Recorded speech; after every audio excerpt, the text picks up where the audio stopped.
Vamos receber agora o professor titular e emérito da Universidade Federal de Goiás, Luiz Dourado, que traz um tema super importante: formação de professores.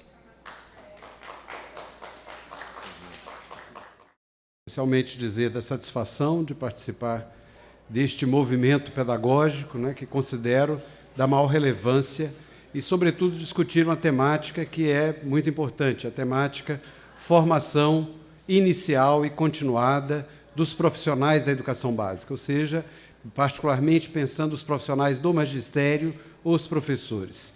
Discutir essa temática é muito importante hoje, até porque quando falamos dos professores, daqueles que atuam nas instituições de educação básica, sejam elas instituições de educação infantil, de ensino fundamental, de ensino médio, e também educação de jovens e adultos e as outras modalidades, nós estamos falando de mais de 2.100.000 profissionais, dos quais 25% não possuem formação em nível superior. Então, nós falamos de 2.100.000 profissionais, falamos que um quarto desses profissionais não possuem formação em nível superior e também temos que discutir a complexidade desta temática. A formação de professores, ela é um tema polêmico, é um campo de disputa. Disputa de quê? De concepções.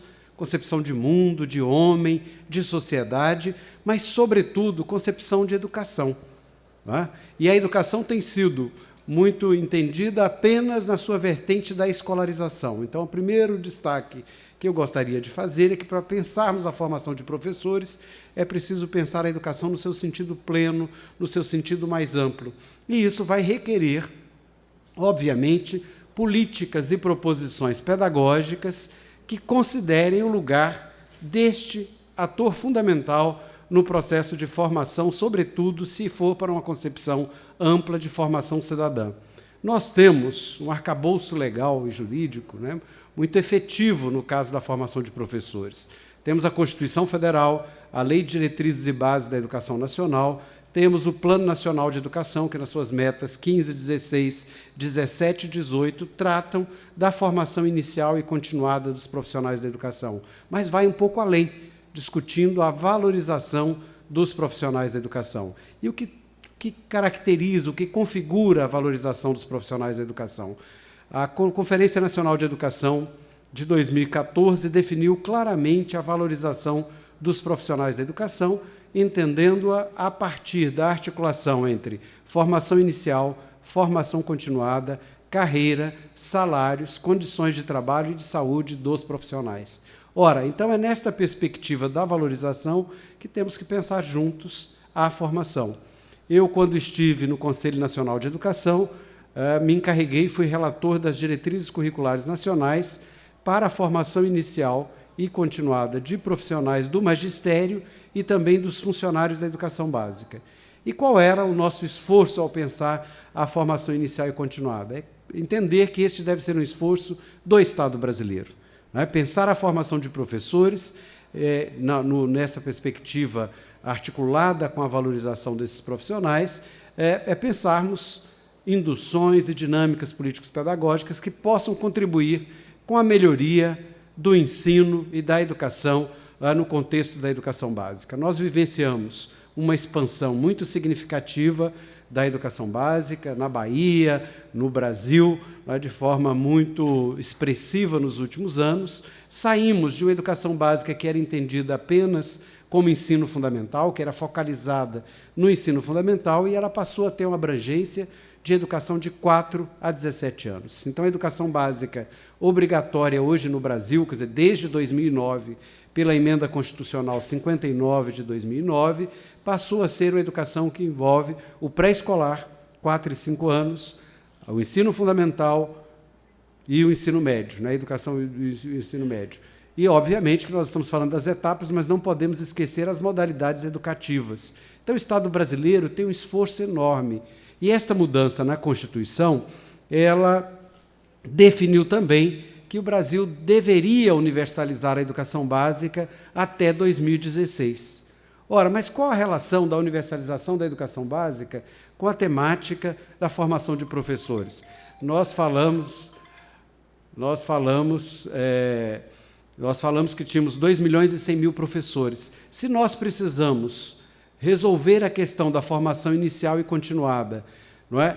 Garantindo que aqueles 25% tenham formação em nível superior, com ampliação da educação básica obrigatória, nós vamos precisar de mais professores. Então, terá que ter um esforço ainda maior do Estado brasileiro. Não é? Então, nós precisamos universalizar. E onde está o estrangulamento? O maior estrangulamento, certamente, no pré-escolar e no ensino médio, onde nós temos uma distância maior no sentido de cumprirmos a universalização da educação básica. Mas também temos desafios enormes no tocante ao ensino fundamental. Estatisticamente, o ensino fundamental está universalizado, porque nós temos uma cobertura de mais ou menos 97% das matrículas. Mas 3% em 30 milhões de estudantes é um número muito significativo. Então, nós temos um esforço que é de garantir a universalização, ou seja, garantir acesso de todas as escolas, e, para isso, vamos precisar de mais professores.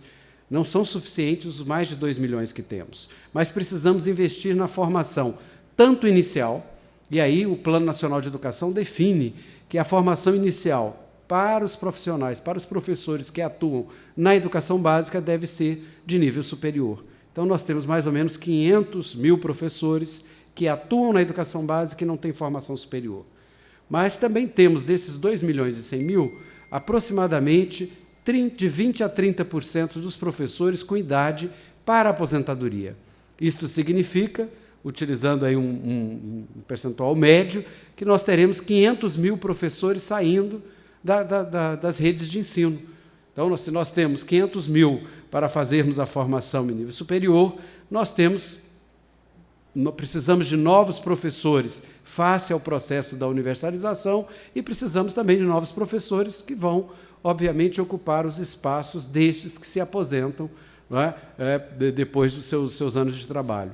Ora, face a esse desafio, o que nós precisamos mudar na formação inicial e continuada de professores? O esforço que fizemos no Conselho Nacional de Educação foi de pensarmos, não dá para dissociar, ou seja, não dá para separar formação inicial de formação continuada. É preciso pensá-las a partir de um projeto integrado. E quais seriam as bases, né? Quais seriam os princípios para esses projetos? Ora, basicamente, nós temos que considerar o que diz a Constituição Federal. A Constituição Federal diz que o ensino será ministrado nos seguintes princípios: igualdade de condições de acesso e permanência, liberdade de ensinar, aprender, pesquisar e divulgar o pensamento, a arte e o saber, pluralismo de ideias e concepções pedagógicas, gratuidade do ensino público em estabelecimentos oficiais, valorização dos profissionais da educação. Ora, mas nós falamos que a formação ela é um campo em disputa. Né? E quais são as disputas que estão colocadas? Elas envolvem desde concepções. Qual é a concepção que nós temos do papel do professor? Qual é o horizonte formativo? Quais são as dinâmicas pedagógicas que estão ali colocadas? Qual a relação teoria e prática na formação desses profissionais? Quais são os locos, quais são os espaços de formação de professores? No Brasil, nós temos a formação de professores predominantemente em instituições privadas. Não é? Então, há que se fazer um esforço de dar uma centralidade à formação de professores nas instituições públicas, uma vez que essas instituições, em sua maioria, são instituições universitárias. Então, boa parte da formação de professores ocorre em faculdades sem muitas condições objetivas para uma formação com qualidade. Se nós olharmos para o texto constitucional, nós vamos ver que temos alguns desafios, né, para pensarmos essa formação de professores. E eu diria que o maior é qual a compreensão de docência que nós temos. A Resolução 2 de 2015 do Conselho Nacional de Educação traz uma definição que eu acho que ajuda o nosso debate. O que diz a resolução? Ela diz que a docência é ação educativa e processo pedagógico, metódico e intencional. Ora, o que quer dizer um processo metódico e intencional? Primeira coisa, que quando nós falamos da formação de professores ou da atuação desses profissionais, nós estamos falando que é uma atuação dotada de sentido. Logo, ela precisa ser objeto de uma ação sistemática, pensada. Mas diz mais, construído nas relações sociais, étnico-raciais e produtivas, as quais influenciam conceitos, princípios e objetivos, desenvolvendo-se na articulação entre conhecimentos científicos e culturais. Logo, a formação de professores não pode estar apenas na alçada dos conhecimentos científicos, é preciso pensar as múltiplas linguagens, né, os processos formativos mais amplos. Mas, então, nessa articulação entre conhecimentos científicos e culturais, valores éticos e estéticos, inerentes a processos de aprendizagem, de socialização e de construção do conhecimento. Então, é nessa perspectiva ampla que devemos pensar a formação de professores. Mas é também nesta formação que nós devemos garantir não apenas o reconhecimento, mas a valorização das diferenças, né? Ou seja, numa articulação unidade na diversidade, nas suas diferentes dimensões, envolvendo a diversidade étnico-racial, sexual, de gênero, identidade de gênero, geracional, cultural, regional, além das diferenças cognitivas e físicas. Essa perspectiva ela é basilar, porque nós queremos uma educação que acolha e que recebam os estudantes, seja na educação infantil, no ensino fundamental, no ensino médio, nas modalidades educativas, mas que ela seja inclusiva no seu sentido mais abrangente. Para isso é fundamental não apenas respeitar ou tolerar as diferenças nas relações interpessoais, é necessário que elas façam parte do processo formativo. Isso necessariamente deverá produzir o quê? Implicações no currículo, na prática pedagógica e na gestão da instituição educativa. É por isso que essa formação inicial e continuada deve contemplar uma sólida formação teórica e interdisciplinar. É preciso que os diferentes campos do conhecimento tematizem, problematizem as instituições de educação básica, nas suas especificidades. Ora, como é que eu posso falar de educação infantil se não tiver claramente delineada uma concepção de infância? Um entendimento de que a educação infantil não deve ser o espaço da escolarização, mas o espaço do aprender, do lúdico, das vivências éticas e estéticas. De igual modo, qual a concepção que temos de ensino fundamental e de ensino médio? Qual a relação que temos com a juventude? Ou seja, é preciso pensar esses processos de maneira muito articuladas. É por isso que as questões socioambientais, estéticas e relativas à diversidade devem fazer parte do projeto formativo. Quais são os nossos desafios nessa questão, para nós, daqui a pouco, debatermos um pouco mais, a partir da participação de vocês? Ora, primeiro, entendemos que é um cenário complexo, logo ele exige das nossas instituições de educação básica e de educação superior uma grande articulação. Não é mais possível manter à distância educação básica e educação superior. É preciso pensar a integração desses dois níveis da educação. Mas é necessário também que nós desenvolvamos um projeto sólido no âmbito das nossas instituições. É necessário institucionalizar a formação de professores.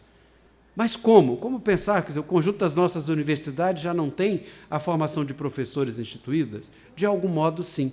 Mas é necessário que isso seja um projeto institucional que venha impactar o plano de desenvolvimento institucional, seja, por exemplo, da Universidade Federal da Bahia, da Universidade Federal de Goiás, das nossas diferentes instituições, mesmo aquelas que não são universitárias. Não é? Então, é fundamental este plano, mas esse plano deve ser construído na articulação com os sistemas e instituições de educação básica. É necessário repensarmos que formação queremos, qual a compreensão que temos de teoria, de prática e da sua articulação. Nesse sentido, precisamos revisitar, rediscutir o estágio supervisionado. O nome diz supervisionado, mas nós temos muito estágio supervisionado que carece de supervisão. Ou seja, que não acontecem esses processos. Então, é preciso repensar. Mas nós também precisamos repensar a atuação da instituição da educação superior na instituição de educação básica. Qual é a contrapartida?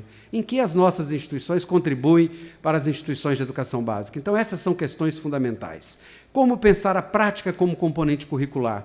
Como pensar os processos e vivências que contribuam para que os estudantes compreendam a educação, os processos de escolarização, mas que também o façam de maneira contextualizada, não é? Compreendendo aí as diferentes interfaces que intervêm nesse processo. Então, acho que são esses alguns dos desafios para pensarmos a formação inicial e continuada. E o que a resolução traz ainda são as frentes formativas, né, apontando para, enquanto formação inicial, para a licenciatura, com 3.200 horas e 4 anos de duração, a segunda licenciatura e a formação pedagógica. E a formação continuada traz algo extremamente novo, que é de pensar que os próprios sistemas de ensino podem pensar a formação continuada para além das instituições universitárias. Querido professor Luiz Dourado, uma honra imensa tê-lo em Lauro de Freitas, na nossa Universidade de Verão. E a grande questão que eu trago para o senhor é, nós temos uma Universidade de Verão e um debate profundo sobre a educação básica. E a gente quer aproveitar esse momento para discutir uma nova política de formação básica para o município de Lauro de Freitas, notadamente a formação continuada. Como que o senhor vê o papel dos municípios na construção da formação inicial e continuada dos trabalhadores da educação? Bom, amigo Paulo Gabriel, quero inicialmente cumprimentá-lo por esse projeto fantástico, né, Universidade de Verão. Para aqueles que ainda não tiveram a oportunidade de conhecer, trata-se de iniciativa político-pedagógica de grande envergadura, não é, que é de pensar formatos distintos, diferenciados, mas que se articulam, se constroem, melhor dizendo, a partir da articulação de várias instituições. A sua questão é muito importante, porque a Resolução 2 de 2015 do Conselho Nacional de Educação, ela inovou ao possibilitar, ao valorizar e, sobretudo, validar as iniciativas de formação continuada desenvolvidas pelos municípios, seus sistemas de ensino e instituições de educação. Então, eu vejo, a resolução traz isso claramente, a formação continuada, não é, que se caracteriza como espaço da profissionalização destes profissionais, poderá ser desenvolvido por instituições de educação superior, aí no tocante a cursos de extensão, aperfeiçoamento, especialização, mestrado e doutorado, mas também pelas instituições, pelos sistemas de ensino, não é? No seu caso, que é o secretário de Educação Municipal de Lauro de Freitas. Então, Lauro de Freitas poderá ter um projeto institucional de formação continuada, não é, direcionado à sua rede e também às redes vizinhas, não é, pensando e articulando essa relação entre profissionalização e atuação profissional. Então, isso é possível, é necessário. Eu vejo, por exemplo, uma iniciativa como a Universidade de Verão, como uma primeira sinalização nessa direção, não é? Mas é necessário, então, que o município considere a Resolução 2 de 2015 e estabeleça um projeto institucional. Então, hoje isso é possível e é, inclusive, necessário que os municípios e que seus sistemas de ensino, não é, se envolvam com a formação continuada, até para que essa formação continuada tenha uma relação maior e seja mais contextualizada. E, no caso da Bahia, particularmente, pensando a situação, a localização estratégica do município de Lauro de Freitas, nós temos aqui várias universidades públicas. É possível pensar, inclusive, um projeto institucional da Secretaria de Educação de Lauro de Freitas, em articulação com as universidades públicas e também com os institutos federais. Estamos aqui em um instituto federal, né? Então, é nesta relação que temos que pensar a formação continuada de professores. A pergunta que eu quero trazer referente ao cenário dos educadores do Brasil. Nós sabemos que hoje as pessoas que... Eu curso licenciatura em computação e isso é uma coisa que é muito discutida lá no nosso DA. Nós sabemos que as pessoas que cursam licenciatura, elas tendem a ir trabalhar com educação básica e ensino médio, que nós sabemos que, infelizmente, é um setor muito desvalorizado. São pessoas que trabalham bastante, mas não têm o seu trabalho valorizado e acabam trabalhando por muito pouco. E as pessoas que acabam trabalhando com ensino superior, que é a parte mais valorizada da educação, o setor mais valorizado, que é o setor da pesquisa, enfim, são as pessoas que cursaram cursos de bacharelado. E nós, estudantes universitários, sabemos muito bem no que é que isso resulta. Professores completamente despreparados, sem muita didática, que têm muito conhecimento técnico, só que muitas das vezes acabam não sabendo como passar da melhor maneira aquele conhecimento para os alunos. E acabam comprometendo a educação desses estudantes universitários. Eu queria saber como nós, estudantes de licenciatura, podemos agir para evitar que esse ciclo continue se repetindo. E como aquelas pessoas que que estudam licenciatura e querem de fato estudar e trabalhar na área do ensino básico, do ensino fundamental e do ensino médio, como agir, como devemos fazer para valorizar o trabalho desses profissionais, que é um trabalho muito difícil também, tanto quanto a pesquisa. Ok. Bom, Felipe, eu te agradeço, acho que você traz aí questões muito importantes, né? Eu acho que a primeira delas é que nós temos que romper com a dicotomia bacharelado e licenciatura. Nós precisamos pensar um esforço na educação superior em que haja uma integração maior. Então, o que eu costumo dizer é que nós só vamos avançar na formação de professores quanto mais nós construirmos a identidade das licenciaturas. E a construção da identidade das licenciaturas não significa uma oposição ao bacharelado. Essa é a primeira questão que eu gostaria de trazer. Segundo, é dizer que a educação básica, ela envolve a educação infantil, o ensino fundamental e o ensino médio. Então, quando nós pensamos a formação do licenciado, é para atuar nessas etapas e também nas modalidades educativas. E qual é a grande questão? Não é? Quer dizer, a grande questão que você traz são as condições objetivas de trabalho desses profissionais. É por isso que eu trouxe o conceito da valorização dos profissionais. A Resolução 2 de 2015, ela trouxe um capítulo específico sobre valorização profissional. Porque qual era o nosso entendimento e é o meu entendimento? Não dá para falar de formação de professores dissociado da valorização. Nós precisamos, sim, melhorar a formação de professores, mas precisamos daquela chave mais ampla, que é a valorização que envolve formação inicial, formação continuada, carreira, salários e condições de trabalho. Acho que este é o grande desafio. A outra questão que você traz diz respeito à necessidade de nós fazermos a formação dos profissionais que atuam na educação superior. Eu quero dizer que não é verdade que boa parte desses profissionais são bacharéis. Uma parcela são bacharéis, outra parcela são também licenciados. Mas, grosso modo, quem atua na educação superior tem uma formação pós-graduada. Mas a grande questão é, pensando a formação de professores, como é que nós precisamos também pensar a formação dos formadores. Isso vale para os professores da educação básica e vale para os professores da educação superior. Nós temos já algumas experiências no Brasil, particularmente na universidade que venho, nós temos um curso de formação para os professores recém-admitidos. Isso faz parte do estágio probatório e, nesse curso, se discute, entre outras coisas, uma concepção de universidade, de formação, né, além das questões atinentes aí à relação teoria e prática, que não são apenas didáticas. Então, acho que é esse esforço, mas é um esforço sempre de pensar que não temos... nós temos que romper com essa dicotomia bacharelado e licenciatura e pensarmos um projeto orgânico, bem estruturado, para as nossas instituições de educação superior, né, em que bacharelado e licenciatura caminhem juntos. E, logicamente, que nesse sentido precisamos reforçar a identidade das licenciaturas.